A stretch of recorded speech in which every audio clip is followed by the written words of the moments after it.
Well, thanks for tuning in. Thanks for joining. I just love that.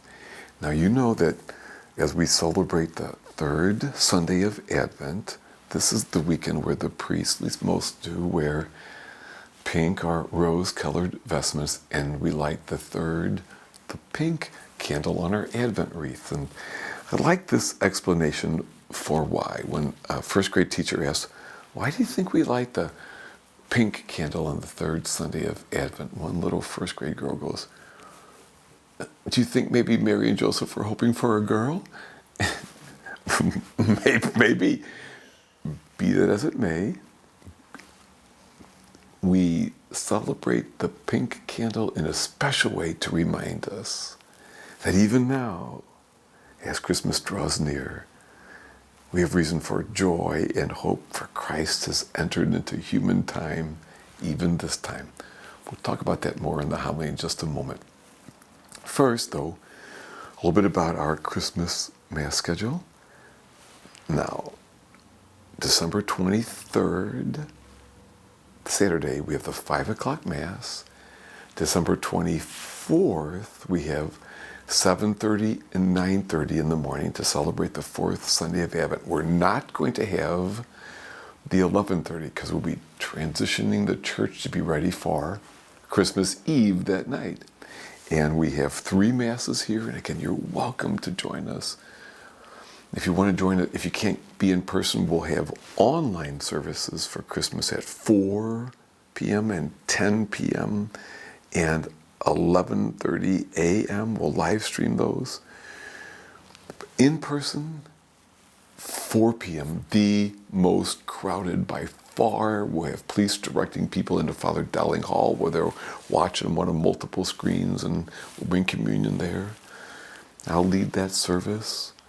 At 6:30, Father Leo will lead the service. That's a little more kid-friendly. We invite children to bring the baby Jesus figurine from their nativity, and he'll offer a blessing for them. And then we have our 10 p.m. service. I get to lead that, and it's kind of peaceful and sweet to me. On Christmas Day, that Monday, Father Leo graciously has agreed to take the 7:30 a.m. Mass. We priests will get up that morning, light our prayer candles, thank God for the miracle of caffeine, and get at it. Then I'll leave the 9:30 and 11:30. And again, you're welcome to join us if you can. We'd be honored. And if not, you're with us in spirit. And to all who will be traveling,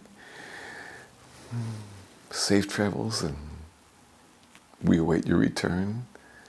For those who know some heartache, an empty place at table, it's not lost on me that there's an extra poignancy and pain to these days when it seems like everybody else is having some great happy Christmas, right? Everybody is not. And we care, and Christ is there.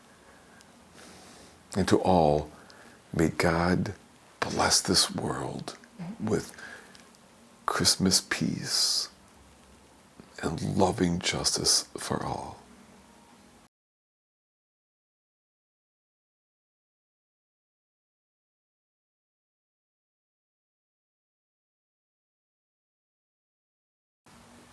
What does this sound do to you?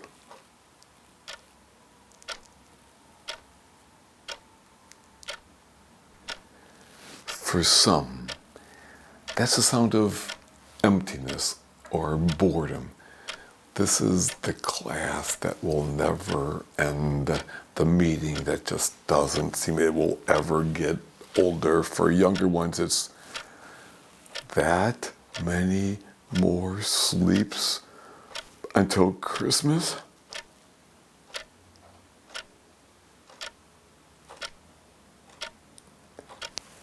For others, the sound produces the opposite reaction. Oh no, there's not enough time. It's like the ticking time bomb. It's going so fast. There's so much to do that seeing the clock move, it just makes me so nervous. There's just so little time.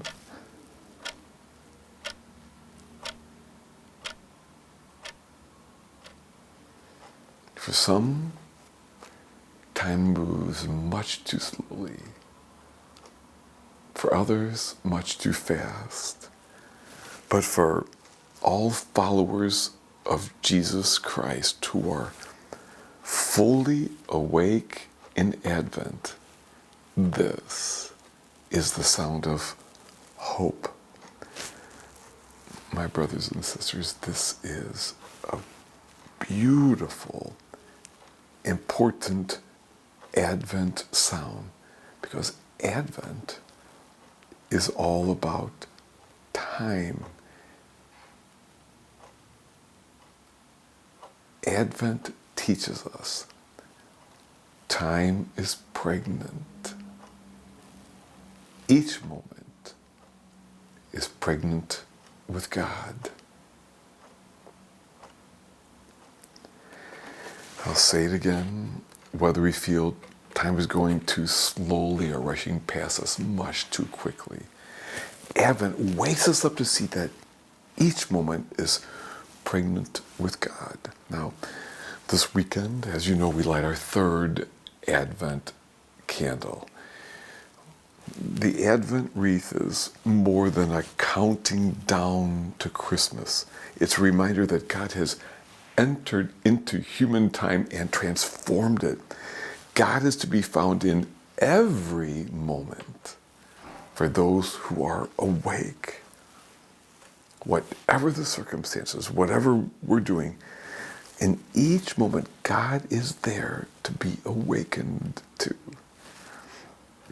Now, there are those who have discovered this, who know this to be true, who have learned to find the presence of God in human time. Today's scriptures give us three of those folks. They give us Isaiah, St. Paul, and John the Baptist. Now, none of them had easy lives. As a matter of fact, each of them knew some tremendous heartache and suffering.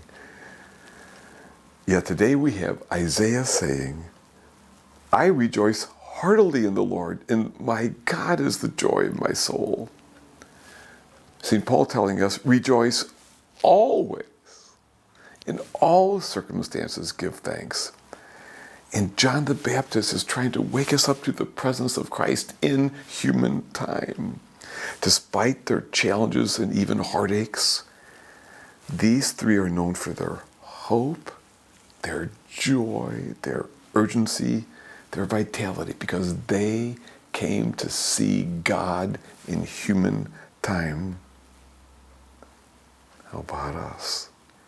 You know, if there was an app which would spot check us throughout the day to see how often we were awake to the present moment while we had it, I think it would almost always find us living in the past, thinking about something that had happened or whatever, or in the future planning or worried about something. If it found us actually being awake to the now, even once or twice during the day, that would be a great start. I mean, I know I have to remind myself now, my brain is always about 85 miles an hour. I can get caught up in my reactions to what happened earlier, thinking of what I should have said, or anxious, planning about what we got to do next, or what I got to get done. But then I'm not in the present moment. And so I could sadly miss the blessings of an ordinary day and the presence of God in the simple things that actually matter most to me. Those simple moments that I would actually miss so dearly when I have to leave this life behind. And sadly, how many of us, when we get older, think, where did the moments go? We never saw them while we had them. So how do we wake to the ordinary, blessed moments? The answer is this way only. Practice. Practice. For me, it happens when I remind myself to step inside myself about a half of an inch to watch myself watching. to become aware of being aware now. And whenever I do that, I almost always get tears near the edges of my eyes, because even if I don't name it as such, which I probably usually don't, my deepest self knows that I've touched the timeless presence of God that I can only ever find in the now, in the present moment.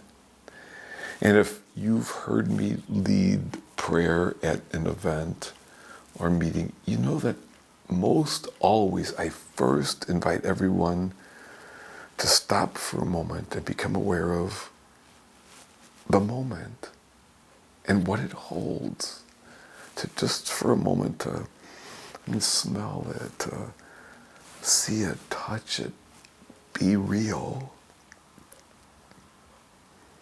Many find it helpful to stop and become aware of 1, 2, 3. One thing you smell, 2 things you see, 3 things that you touch.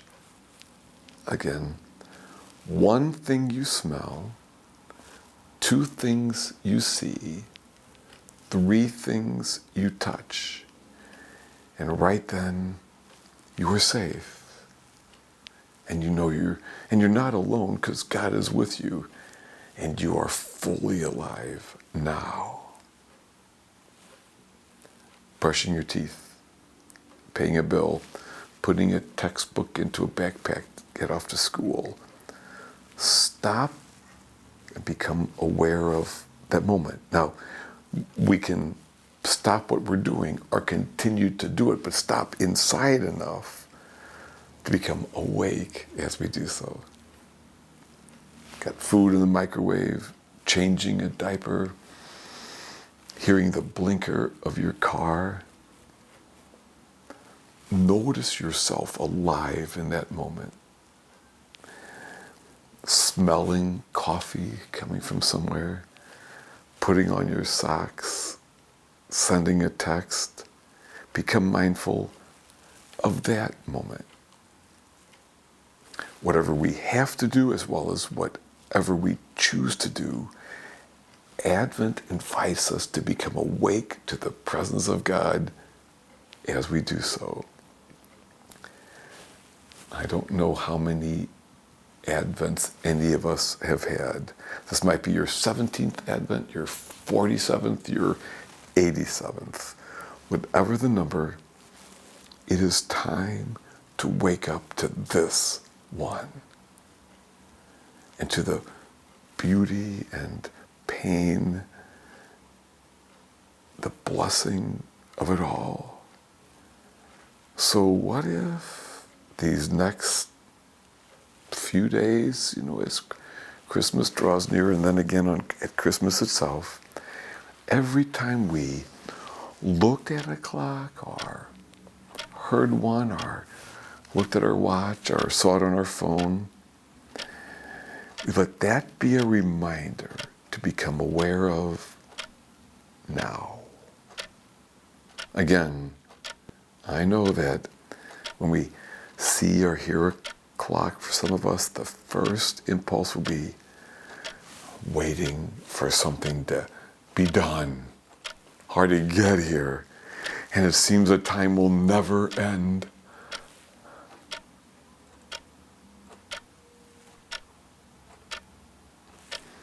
For many of us, there's the anxiousness that it all seems to be going by much too quickly.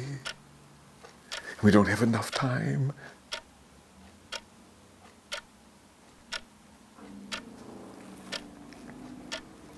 However, when we are awake as people of faith, we can remember that this is one of the most wonderful sounds in the world.